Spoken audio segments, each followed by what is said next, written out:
Well, today marks the 25th anniversary of the final hearings into one of the biggest scandals to rock American politics.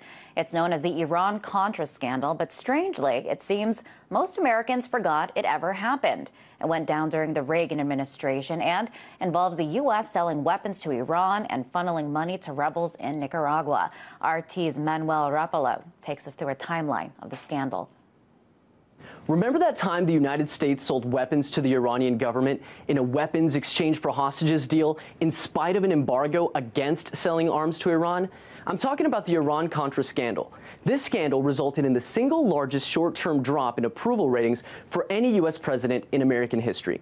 So here's what happened. We know from declassified documents and what became known as the Reagan Doctrine that the Contras, who were in the early 1980s battling the Cuban-backed Sandinistas in Nicaragua, were, as President Reagan once put it, the moral equivalent of our founding fathers. Under the Reagan Doctrine, the CIA trained and assisted the Contras and other anti-communist groups across the globe. This was a challenge for the Reagan administration, however, because the Democrat-controlled Congress at the time opposed any U.S. government involvement in Nicaragua. Still, Reagan insisted that no efforts should be spared in aiding the Contras. The events that led to the words Iran and Contra even being used in the same sentence are the result of a complicated set of super-secret operations that would alter the public's perception of President Reagan dramatically.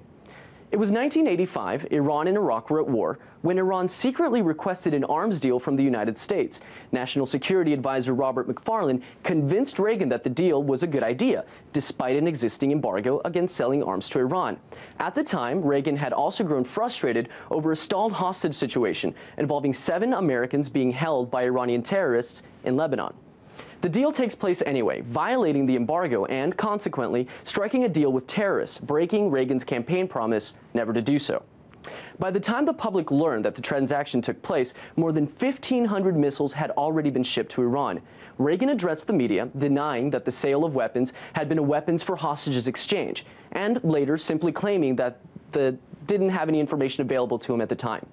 Speculation about the involvement of Reagan, then Vice President George Bush, and the administration at large was everywhere. Take a look at the CBS interview from 1988. Then Vice President George Bush was asked about his involvement.